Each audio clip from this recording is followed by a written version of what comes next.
बिस्मिल्लाहिर्रहमानिर्रहीम अस्सलाम वालेकुम। मैं हूं महरीन सब्तैन। देख रहे हैं आप मेरा यूट्यूब चैनल और फेसबुक पेज।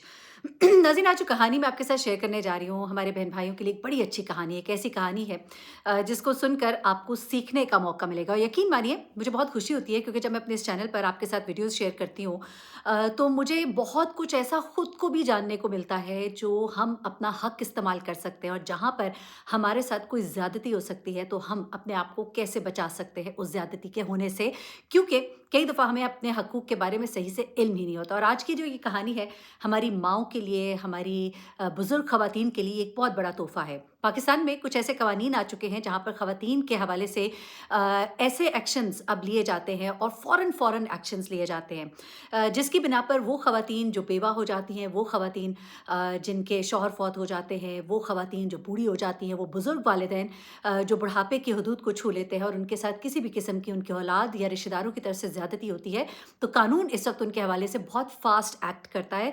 और इस पर अमल करवाने वाली हुकूमत जो है उसको फिर मैं कहूँगी कि बहुत अच्छी बात है, उन्हें दाद देनी चाहिए। जहाँ कुछ काम गलत होते हैं, जो अच्छे होते हैं, उनको ज़रूर हाइलाइट करना चाहिए। जनाब, ये जो कहानी है ये सफ़िया बेगम की कहानी है, और सफ़िया बेगम ने बाकायदा तौर पे मेरे साथ शेयर की है। ये एक तकरीब में मुझसे इनकी मुलाकात हुई और इन्होंने मुझे साइड पे बुलाकर कहा कि मेरीन, ये कहानी आपने ज़रूर शेयर करनी है, क्योंकि मेरी जैसी और भी बहुत सी औरतें होंगी जो बुढ़ापे की हदूद को टच करती हैं। और हम लोग जब इस उम्र में पहुँचते हैं तो हम सहारों की तरफ देखते हैं, अपने औलाद की तरफ देखते हैं। वो औलाद जिसे हमने पैदा किया, बड़ा किया, पाला-पोसा, उसकी एक-एक ज़रूरत का हमने ख़्याल रखा। लेकिन जब हम इस उम्र में पहुँचते हैं, जब हमें उनकी थोड़ी-सी ज़रूरत होती है, शायद उनकी मोहब्बत की या उनकी रिस्पेक्ट की, शायद हमने अपनी ज़िंदगी में इतना कमा लिया होता है कि हमारी चीज़ों से वही फ़ायदा उठा रहे होते हैं। लेकिन जब बात रिस्पेक्ट पे भी आ जाती है और जब बात आ जाती है तवज्जो की, जब वो भी हमें नहीं देते, तो हम किस तकलीफ़ से गुज़रते हैं, और यहाँ तक कि वो हमारे हुकूक हमसे छीनने लग जाते हैं, तो फिर क्या करना चाहिए? सफ़िया बेगम ने जो किया, अल्लाह ताला मैं कहती हूँ कि औलाद दे, फ़र्माबरदार दे। उनके साथ क्या हुआ ज़रा उनकी कहानी सुनिएगा, और आपके लिए सीखने के लिए बहुत है। इसको शेयर कीजिएगा उन ख़वातीन के साथ जो इस तरह की मुश्किलात का शिकार हैं।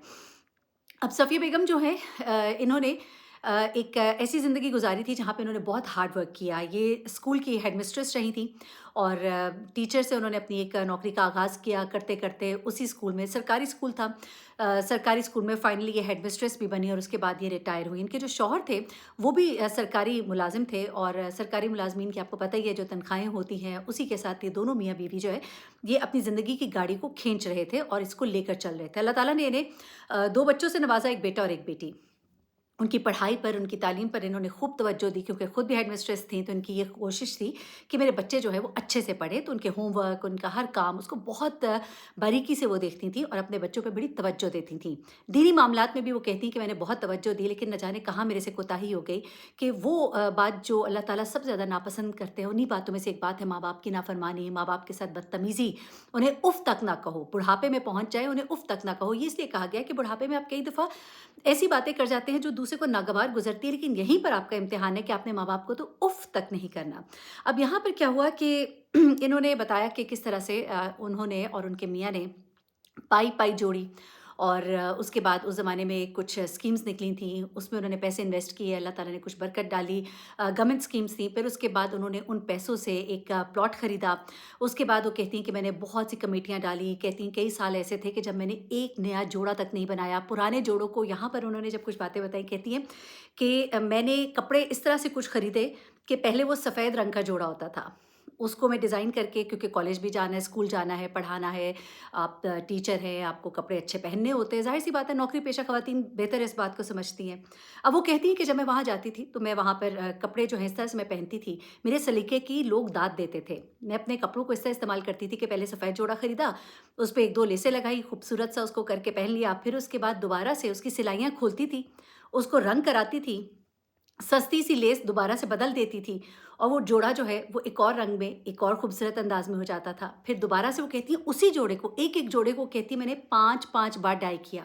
सिलाइयाँ खोल के मैं उसे दोबारा, क्योंकि सिलाइयों पे आपको पता है कि वो रंग नहीं आता है, तो फिर अगर लाल रंग का जोड़ा है, उसकी सिलाई लाल रंग की है, तो अगर आप उसको डाई करेंगे तो कपड़ा कोई और रंग का होगा, सिलाई किसी और रंग की होगी। तो वो अपने सलीके के साथ अपने कपड़ों को बड़ी खूबसूरती के साथ इस्तेमाल करती थी।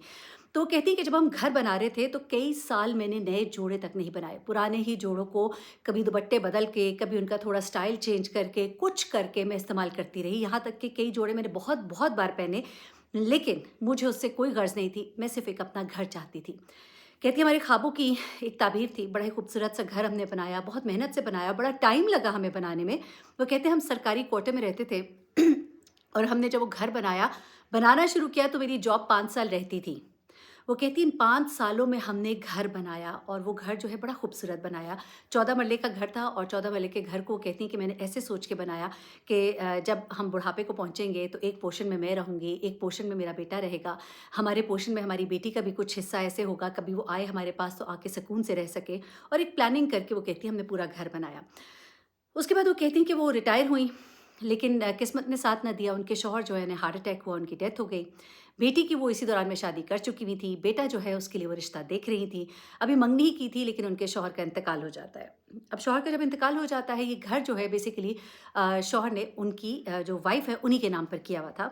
पैसे दोनों के थे लेकिन ज़मीन उन्हीं के नाम पे ली, फिर घर बना तो सब कुछ उन्हीं के नाम पे था। अब वो कहती हैं कि मैंने अपने बेटे के लिए जहाँ पे बात की हुई थी, वहाँ पे फिर रिश्ता जो है हमने फ़ाइनल किया।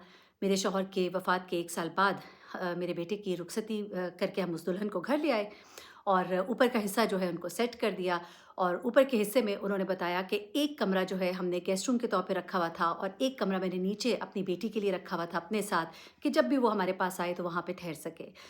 और बाकी 2 कमरे वो कहती हैं उनके बेटे के पास थी, एक छोटा-सा किचन भी बनाया हुआ था और बड़ी अच्छी-सी खूबसूरत-सी एक सेटिंग थी सारी। वो कहती हैं कि मेरा बेटा जो है उसकी शादी हुई, बीवी आई और वो आकर उसके साथ ऊपर रहना शुरू हुई और ज़िंदगी का एक खूबसूरत आगाज़ उनका हुआ। अब वो कहती हैं कि आहिस्ता-आहिस्ता जो उनकी बहू थी वो उसने ये कहना शुरू कर दिया कि ऊपर मेरे लिए रहना मुश्किल है। उन दिनों उसने कंसीव किया तो उसने कहा कि मेरे लिए ऊपर सीढ़ियाँ चढ़ना-उतरना मुश्किल है। तो मैंने कहा बेटा आप नीचे आ जाओ, नीचे वाले कमरे में वो आ गई जो मैंने अपनी बेटी के लिए रखा था, वहाँ पे वो शिफ्ट हो गई। उसके बाद उसने आहिस्ता-आहिस्ता हर काम में बहुत ज़्यादा अपनी मर्ज़ी करना शुरू कर दी कि ऊपर का किचन बहुत छोटा है, नीचे ही कुकिंग करेंगे। उन्होंने कहा मैंने मुझे तो अच्छा लगा, चलो अच्छी बात है, रौनक लगी रहेगी। लेकिन वो कहती हैं कि ज़ाहिर-सी बात है एक अपना मिज़ाज भी होता है, कभी मैं अपने तरीके से करती थी, वो गंद मचा के चली जाती थी, तो मैं चीज़ों को समेटती थी, कभी-कभी मैं प्यार से समझाती भी थी, लेकिन वो बात उसको बुरी भी लग जाती थी। ये एक गैप आता है। समझदार लोग जो हैं और बहुएँ जो हैं वो इन चीज़ों को समझती हैं, दूसरों के मुताबिक अपने आप को ढालती हैं, लेकिन चले, वो चीज़ें तो होती रहीं। फिर वो कहती हैं कि मुझे ऐसे लगा कि मुझे थोड़ा-सा किचन से साइड पे हो जाना चाहिए, कि शायद मेरी इंटरफेरेंस जो है वो बदमज़गी ना करे। वो कहती हैं आहिस्ता-आहिस्ता मैं किचन से साइड पर हो गई और एक मैंने मुलाज़मा रख ली कि वो उसकी हेल्प कराए और दोनों वो जिस तरह चाहती है अपनी चीज़ों को देखे। बच्चा हुआ, बच्चे की वजह से वो कहती हैं कि वो उस कमरे में नीचे ही रही और कहती हैं कि बच्चा रात को रोता भी था, मेरी नींद भी ख़राब होती थी, लेकिन अपना पोता था, ज़ाहिर-सी बात है, बहुत प्यारा था। तो वो कहती हैं कि मैं उसको सुबह सँभालती भी थी, लेकिन मैं अगर उसे दूध पिला रही हूँ, फ्रीडम में कोई चीज़ दे रही हूँ, तो मुझे वो एकदम से टोक देती थी। मुझे एकदम से किसी न किसी बात पे कुछ न कुछ ऐसी बात करती थी कि मैं अंदर तक हर्ट हो जाती थी। बल्कि वो कहती हैं कि कई दफ़ा मैं बच्चे को हाथ में लेने लगती थी, तो मुझे डर लगता था कि कहीं वो ये ना कहे कि आपने कैसे पकड़ा है। वो कहती है एक दफ़ा मैंने उसको बच्चे को वो नीचे से कुछ खाने लगा था, मैंने एकदम से उसको पकड़ लिया और उसके मुँह से चीज़ निकाली और ये आके मुझसे इतनी बदतमीज़ी से बोली कि आपके हाथ गंदे थे और उसको ये नहीं दिखाई दिया कि वो गंदी चीज़ और गलत चीज़ मुँह में डाल रहा था, मैंने वो उसके मुँह से निकाली है। कहती मुझे बहुत बहुत दुःख हुआ, मैं एक पढ़ी-लिखी खातून हूँ और मेरा पोता है और कहती मेरा बेटा वहाँ खड़ा था, वो ये सब देख रहा था लेकिन वो खामोश रहा। मुझे इस चीज़ ने और भी तकलीफ़ दी। फिर उसके बाद आहिस्ता-आहिस्ता वो कहती हैं कि उसने पूरे घर पे जैसा कब्ज़ा कर लिया, जिस तरह ऊपर उसने बच्चों का एक टॉय रूम बना दिया अपने बेटे के लिए।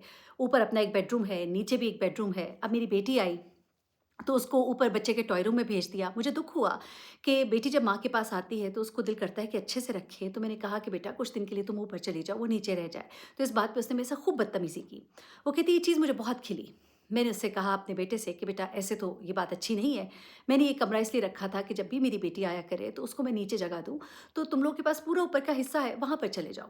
तो मेरे बेटे ने बड़ा अजीब-सा मुझे जवाब दिया कि अम्मी आपके तो चोंचले ही नहीं खत्म हो रहे। इंसान इस उम्र में अल्लाह अल्लाह करता है। कहती है मैं बिल्कुल चुप होके रह गई, उसका मुँह देखती रह गई। और वो कहती है मैं उस दिन बिल्कुल चुप हो गई, खामोश हो गई। मैंने उसके बाद उससे कोई बात नहीं की। मैंने अपनी बहू से कोई बात नहीं की। लेकिन वो कहती हैं कि मैं चूँकि एक हेडमिस्ट्रेस रही हुई थी और मुझे फ़ैसले लेने आते थे और मैंने एक फ़ैसला कर लिया था। मैंने सोचा था कि मैं अपने बेटे को एक दफ़ा ज़रूर सबक सिखाऊँगी ताकि वो सीधे रास्ते पर आए और ये जो मेरे साथ बदतमीज़ियों का सिलसिला शुरू हो गया है, ये ख़त्म होए। उसके बाद उन्होंने अगले दिन अपने बेटे को बुलाया नीचे और उसे कहा कि बेटा मैं चाहती हूँ कि आप अपने अलग घर का बंदोबस्त कर लो और मैं ऊपर का हिस्सा किराए पे देना चाहती हूँ क्योंकि गुजारा नहीं हो रहा मेरा इस तरह। तो बेटे ने कहा आपको क्या गुजारे की ज़रूरत है? तो उन्होंने कहा कि देखो, तुम तो मुझे 1 रुपया भी नहीं देते। घर का जो सौदा सल्फ़ आ रहा है वो मेरी पेंशन के उससे आता है, लेकिन अब तुम्हारी बहन को भी मैंने कुछ खर्चा भिजवाना है, उसके कुछ मसाइल हैं। तुम जो हो ऊपर का हिस्सा खाली करो, तुम अच्छा कमाते हो, तुम अपना बंदोबस्त करो। अब वो कहती मुझे ये सब कहते हुए बड़ा बुरा लग रहा था, लेकिन मैं एक फ़ैसला कर चुकी थी क्योंकि बदतमीज़ियों का सिलसिला बहुत बढ़ना शुरू हो गया था। बात-बात पे उसकी बीवी मेरे साथ बदतमीज़ी करती, बेटा खामोशी से देखता और जब मैंने पहली बार ज़िंदगी में उससे कोई गिला किया या एक जायज़ बात की, तो उसने मेरे साथ जिस तरह से बात की, वो मेरे अंदर खुप सी गई और उसे मैंने शुक्र किया कि मेरे शौहर ने ये घर मेरे नाम पर किया था। और ये बड़ी अच्छी बात है अपनी बीवियों के नाम पे घर करना, आपके बच्चों की माँ ही है ना, उन्हीं को देंगी, अपने साथ कब्र में तो नहीं ले जाएँगी। अब क्या होता है जनाब, बेटा जो है ये बात सुनकर एकदम से आप ऐसे बाहर हो गया, उसने कहा, "आप किस तरह की बातें कर रही हो? ये कैसे हो सकता है? मेरे बाप का घर है।" तो उन्होंने कहा कि मैंने उसे कहा कि बेटा ये घर मेरे नाम पर है और मैं एक फ़ैसला कर चुकी हूँ। यहाँ पर उसने बदतमीज़ी की और जाके ऊपर अपने हिस्से में चला गया और उसके बाद वो कहती हैं बात-बात पे बदतमीज़ी, उसकी बेगम जो है वो कभी चीज़ें उठा रही है, पटक रही है। वो कहती है मैंने खामोशी से, क्योंकि मेरे यहाँ के जो डीसी वगैरह थे उनके साथ भी अच्छे ताल्लुकात थे एक ज़माने में, ज़ाहिर-सी बात है आप जब जॉब करते हैं सबके साथ बड़ी अच्छी सलाम दुआ होती है, उनके बच्चे इनके स्कूलों में पढ़े हुए थे। वो कहती हैं कि मैंने बाकायदा तौर पे उनको फ़ोन किया। मैंने उनसे पुलिस प्रोटेक्शन के लिए कहा और मैंने उनसे कहा कि मुझे ये घर खाली कराना है। और मैंने उनसे कहा कि मैं थोड़ा सबक सिखाना चाहती हूँ, ये घर का मामला है, वो भी समझ गए। उन्होंने कहा मुझे कि बहन लगता नहीं कि आप ज़रा ज़्यादा सख्त हाथ कर रही हैं। उन्होंने कहा नहीं, जब औलाद इतनी मुँहज़ोरी पे आ जाए और इतनी बदतमीज़ी पे आ जाए तो कभी-कभी सबक सिखाने पड़ते हैं। वो कहती है मैंने उसके बाद बाकायदा तौर पे एक लेटर एप्लीकेशन मुझे उन्होंने कहा कि लिख कर दें और उस एप्लीकेशन में मैं आपको बताऊँ कि अब हो क्या रहा है पाकिस्तान में बाकायदा तौर पे ये एक कानून जो है वो पास हुआ है कि अगर ये घर जो है ये माँ-बाप का है, तो वो जिस वक़्त भी चाहे वो एक एप्लीकेशन दे, घर फ़ौरी तौर पे खाली कराया जाता है। सिर्फ़ यही नहीं, अगर घर बेटे का भी है, तो माँ-बाप को वो घर से निकाल नहीं सकता है, ये बात भी शायद आपको मालूम नहीं होगा। लेकिन चले, अब हुआ क्या कि इन्होंने जैसे ही ये एप्लीकेशन लिख कर दी और डीसी साहब ने उसके ऊपर बड़ी तेज़ी से अमल करवाया और उसके बाद क्या होता है जनाब कि इनके घर बाकायदा तौर पे पुलिस आती है नोटिस के साथ। अब इनके बेटे ने जैसे ही नोटिस देखा उसने बड़ी बदतमीज़ी की अपनी माँ के साथ नीचे आकर। लेकिन उस वक़्त चूँकि पुलिस वहाँ पर आई थी, डीसी साहब खुद जो है वो तशरीफ़ ले आए, वो उनके साथ वहाँ पर बैठे और जब उसने ये माहौल देखा, तो फिर उसने अपना एक और रंग दिखाया कि बड़े ही इज़्ज़त के साथ सबसे मिले और कहे कि पता नहीं मेरी वालदा को क्या हो गया आजकल इनके मूड्स और टैंट्रम्स। लेकिन उन्होंने फ़ौरन ही उनसे कहा कि बेटा देखो, बात इज़्ज़त से हो जाए तो अच्छी है, आपको यहाँ से ये सब कुछ खाली करना पड़ेगा और इसके अलावा कोई चारा नहीं है। उसके बाद वो कहती हैं कि मेरा बेटा जो है बड़ी घर में एक बदमज़गी भी हुई, कुछ ख़ानदान के लोग भी बीच में आए, लेकिन मैंने अपने आप को बिल्कुल मज़बूत कर लिया कि अब जो मर्ज़ी हो जाए, मैं अपनी जगह से पीछे नहीं हटूँगी। कहती यहाँ तक कि मेरी बेटी का मुझे फ़ोन आया कि अम्मी आप ये क्या कर रही हैं? तो मैंने उसे कहा कि बेटा तुम चुप कर जाओ। मैं जो कर रही हूँ वो मुझे शायद बहुत पहले करना चाहिए था। शायद शादी के बाद मुझे इसको इस घर में लाना ही नहीं चाहिए था और अगर ले ही आई थी तो इसको सिर्फ़ ऊपर तक महदूद रखना चाहिए था। यहाँ तो मेरी अपने ही घर में इज़्ज़त नहीं है। कल को ये शायद मुझे जूतियाँ भी मारे तो क्या मैं इनकी जूतियाँ खाऊँगी? अच्छा बेटी चुप हो गई। बेटी को भी माँ का दर्द था, ज़ाहिर-सी बात है। उसके बाद जनाब बेटे को जब अपना सामान वग़ैरह सब कुछ पैक करना पड़ा, निकलना पड़ा और जब बाहर जाके उसकी नौकरी कोई इतनी ख़ास तो थी नहीं, बेगम घर पे थी, बेटा एक हो गया था और अब ज़ाहिर-सी बात है इन्हें किराए का घर लेना पड़ा, किराए का घर लेने के बाद राशन डालना पड़ा, राशन, खाना-पीना, बिजली के बिल, हर चीज़ उसकी वालदा कर रही थी। महीना गुज़ारा, वापस आया, माफ़ी माँगी, लेकिन वालदा ने कहा कि नहीं, मैं तुम्हारे साथ नहीं रहना चाहती, मैं ऊपर का हिस्सा जो है किराए पर दे रही हूँ। वो कहती मैंने सोचा हुआ था, मैंने किराए पे नहीं देना। मैंने उसको यही शो किया कि एक पार्टी से बात होगी, मुझे बहुत अच्छा किराया मिल रहा है। बेटे ने बड़ी माफ़ियाँ माँगी माँ से, क्या आइंदा ऐसे नहीं होगा? वो कहती हैं कि मेरा दिल तो पसीजा, लेकिन मैंने उसको एक दफ़ा फिर से ना की। 3 महीने वो कहती हैं कि मैंने अपने आप को सख्त किए रखा। फिर वो दोबारा जब मेरे पास आया, तो फिर उसने मुझसे बहुत माफ़ी माँगी, मेरे पाँव में बैठ गया, उसकी बीवी मेरे पाँव में बैठ गई, उन्होंने कहा कि हमसे गलती हो गई। और फिर मैंने उसके साथ कुछ शराइत तय की और मैंने उसे कहा कि तुम अदब और एहतराम के साथ रहोगे और ये कोई तरीका नहीं है कि सारे घर पे कब्ज़ा करके बैठ जाओगे। उधर रहोगे और तुम घर के अखराजात में पूरा-पूरा इन्वॉल्व होगे। किचन के तमाम मामलात तुम्हारे होंगे, तुम उन्हें देखोगे। वो कहती है कि मेरा दिल नहीं कर रहा था, मेरे पास पैसे हैं, लेकिन मैंने उसको बाउंड किया कि किचन के अखराजात वो खुद पूरे करेगा। फिर वो कहती हैं कि उसके बाद वो घर वापस आया, उसने माफ़ी-तलाफ़ी की और उसके बाद वो कहती हैं कि रोज़ वो रात को मेरे पास आता था और एक दिन उसने मुझे ये भी आकर कहा कि जब मैं इस घर से गया तो मुझे एहसास हुआ कि माँ क्या होती है और मुझे बहुत दुःख है कि मैंने ये जो कुछ किया। और उसके बाद वो कहती हैं कि उसने मुझे कभी भी कुछ खर्च नहीं करने दिया। कुछ दिनों के बाद वो कहती हैं कि मैंने फिर सौदा मँगाना शुरू कर दिया, लेकिन उसने मेरे कमरे में आकर मुझे बाकायदा कहा कि माँ जी, आप कुछ नहीं मँगाएँगी, जो मुझसे गलती हो गई है, मैं अब आपसे माफ़ी चाहता हूँ। जो हो गया सो हो गया। सिर्फ़ ये नहीं कि मैं मुश्किल वक़्त से गुज़रा, बल्कि मुझे एहसास भी हुआ कि माँ-बाप क्या होते हैं। मैं अपनी औलाद के लिए क्या फ़ील कर रहा था, जब उसका दूध मैं नहीं ला पाता था, तो मुझे कितना दुःख होता था। तो मुझे याद आया कि आपने मुझे कैसे रातों को दूध पिला-पिला के पढ़ाया है। कितना आप मेरे लिए गरम दूध लेकर आती थीं, कुछ न कुछ बनाती थीं, घर में कुछ होता था, नहीं होता था, हमें भी हालात का पता है। कभी-कभी किसी को सीधा करने के लिए, असलियत दिखाने के लिए, उसको राह-ए-रास्त पे लाने के लिए इतने सख्त इक़दामात लेने पड़ते हैं। एनीवे, हर एक का अपना-अपना तरीका है। मुझे लगता है कि ये बड़ा एक ऐसा काम है कि जो अगर कभी कोई औलाद जो है इस कदर बागी और बदतमीज़ हो जाए, तो इसमें कोई मज़ायका नहीं है कि आप उसके साथ सख्ती करें और उसको राह हिदायत पे लाने के लिए थोड़ा-सा अपना दिल सख्त कर लें। अपना बहुत ख्याल रखिएगा, दुआ में याद रखिएगा। अल्लाह हाफ़िज़।